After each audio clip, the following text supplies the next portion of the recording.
Sa kasalukuyan, isa sa mga usaping umiingay ay ang pagsasampa ng ethics complaint ni Attorney Ferdinand Topacio laban kay Laguna Representative Dan Fernandez. Ang kaso ay nag-ugat sa isang insidente na naganap sa investigasyon ng Quad Committee o Quadcom na siyang tumututok sa ilegal na operasyon ng Philippine Offshore Gaming Operators POGO. Sa naturang investigasyon, si Cassandra Leong, isang kliyente ni Attorney Topacio, ay inimbitahan bilang resource person upang magbigay ng impormasyon. Subalit ayon kay Attorney Topacio, nagkaroon ng matinding pag-abuso sa proseso at paglabag sa karapatan ng kanyang kliyente sa panahon ng naturang pagdinig. Isa sa mga pangunahing reklamo ni Attorney Topacio ay ang umano'y pagpapahinto ni Congressman Fernandez kasama ang iba pang pinuno ng Quadcom sa pagbibigay niya ng legal na payo kay Ong. Aniya, ang naturang hakbang ay direktang paglabag sa karapatan ng kanyang kliyente na magkaroon ng legal na representasyon, isang karapatang malinaw na protektado ng batas at ng saligang batas ng Pilipinas. Dagdag pa rito, binanggit ni Attorney Topacio na siya mismo ay nakaranas ng pagbabanta mula kay Congressman Fernandez. Sinabihan umano siya na kung magpapatuloy siyang makipag-usap at magbigay ng payo kay Ong sa panahon ng hearing, maaari siyang patawan ng parusa o disiplina ng komite. Para kay Topacio, ang ganitong kilos ay malinaw na pang-aabuso sa kapangyarihan at isang uri ng pananakot na hindi dapat ginagawa ng isang halal na opisyal ng gobyerno. Bukod pa sa mga nasabing insidente, inakusahan din ni Topacio si Congressman Fernandez ng paggamit ng mapanirang wika laban kay Ong. Ayon sa abogado, tinawag ni Fernandez si Ong na isang pathological liar sa harap ng publiko, pati na rin ang paggamit ng iba pang mapanirang salita na lubos na nakasira sa reputasyon ng kanyang kliyente. Ang ganitong uri ng asal, anya ni Topacio, ay hindi angkop para sa isang miyembro ng Kongreso na inaasahang maging huwaran ng maayos na pag-uugali at respeto sa karapatan ng bawat individual. Dahil sa mga insidenteng ito, nagdesisyon si Attorney Topacio na ihain ng ethics complaint laban kay Congressman Fernandez sa House Committee on Ethics and Privileges. Ang layunin ng reklamo ay ang pagpapatalsik kay Fernandez mula sa kanyang posisyon bilang miyembro ng Kamara dahil sa umano'y hindi tamang asal, pang-aabuso sa kapangyarihan at paglabag sa karapatan ng isang tao. Para kay Topacio, hindi dapat pinalalampas ang ganitong uri ng pag-uugali, lalo na mula sa isang opisyal na may responsibilidad na ipatupad at igalang ang batas. Sa kabila ng kontrobersyang ito, nananatiling matibay si Attorney Topacio sa kanyang paninindigan na labanan ang anumang uri ng pag-abuso sa proseso ng batas. Ang isyung ito ay nagbigay diin sa kahalagahan ng pagrespeto sa karapatang pantao, lalo na sa konteksto ng isang demokratikong pamahalaan na pinapanday ng mga prinsipyo ng katarungan at patas na proseso. This is a verified complaint. A copy is right now on its way to the House of Representatives. This is an ethics complaint against Congressman Danilo Ramon S. Fernandez, more popularly known as Dan Fernandez or Attorney Google.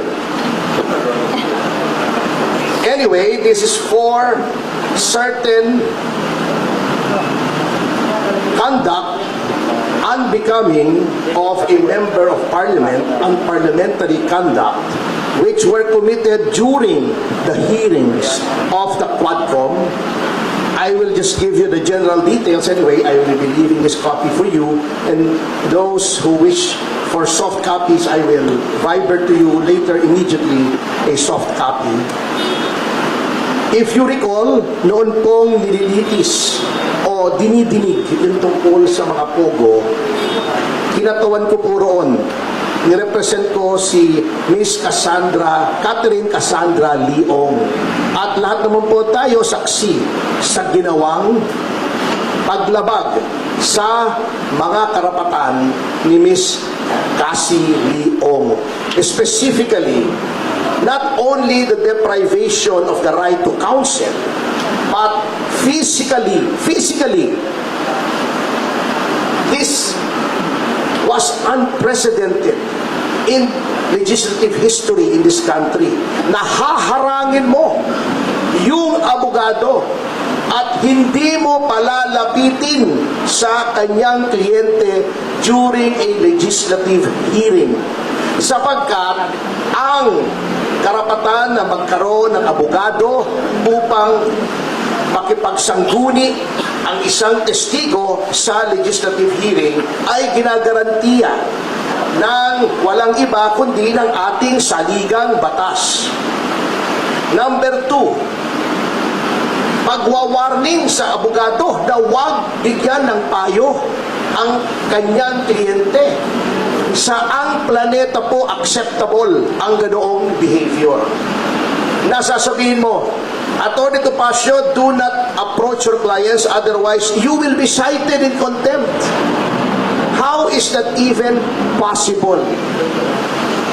Number 3, yung hindi po pagbigay ng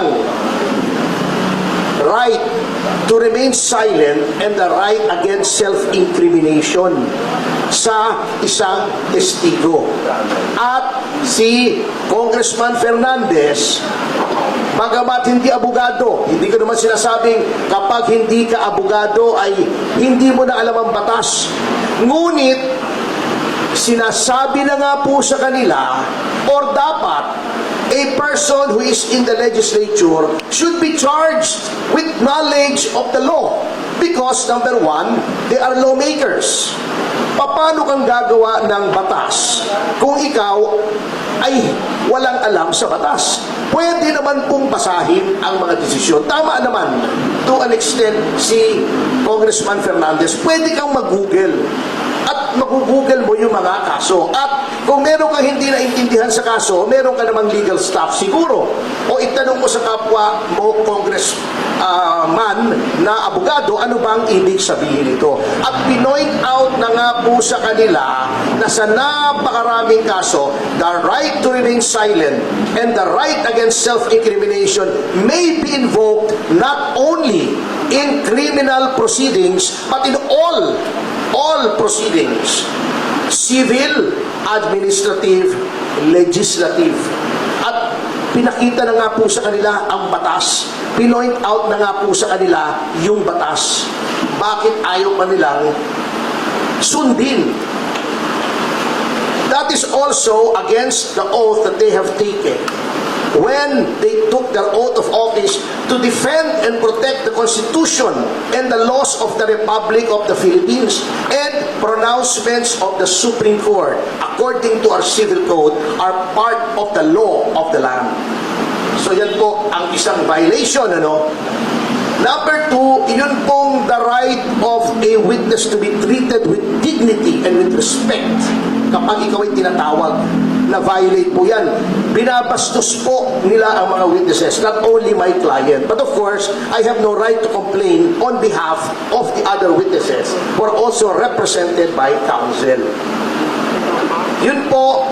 Number 3, yung pronouncements, very unparliamentary.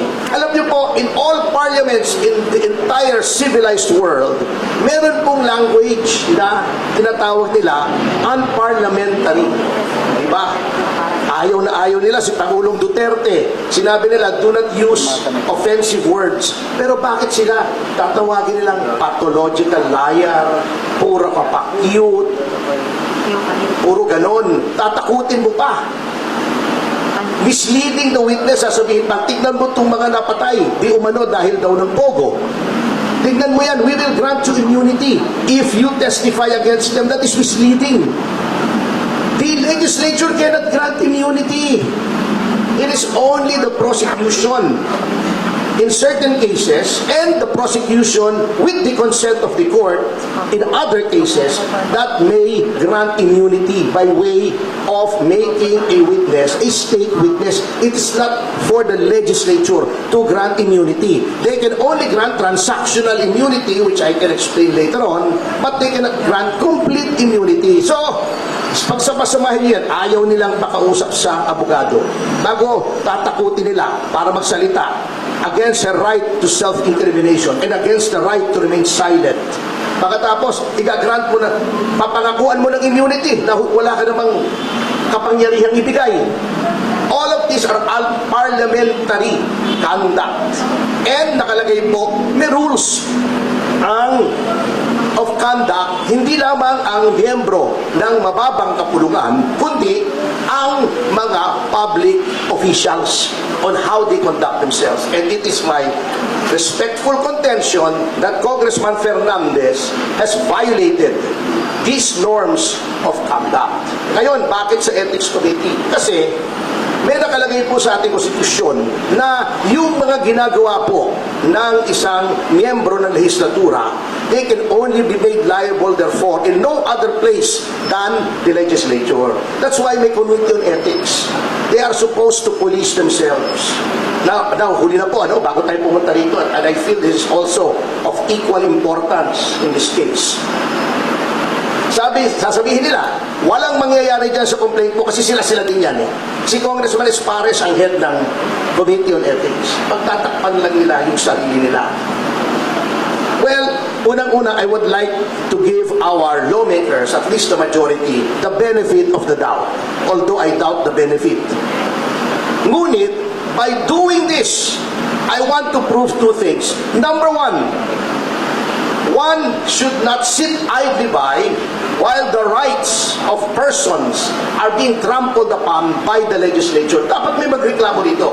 Otherwise, gagawin nilang palagi yan sa lahat ng witnesses. Notwithstanding the caveat of the Supreme Court in Ong versus Senate Blue Ribbon Committee, which by the way, I argued before the Supreme Court, which says that all witnesses must be given due process. Bina-violate na po nila yan.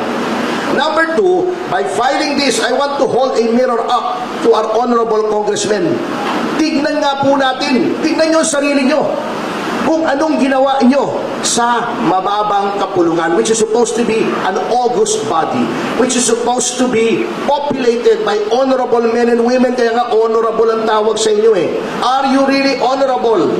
Are you really august? Kaya nyo bang ipulis ang inyong ranks? Do you still have any shred of decency left in your bodies para makita na mali ang ginagawa ng isang miyembro ninyo at disiplinahin ninyo? Because by no stretch of the imagination is such conduct exhibited by Congressman Fernandez allowable or should be countenanced or tolerated by anyone.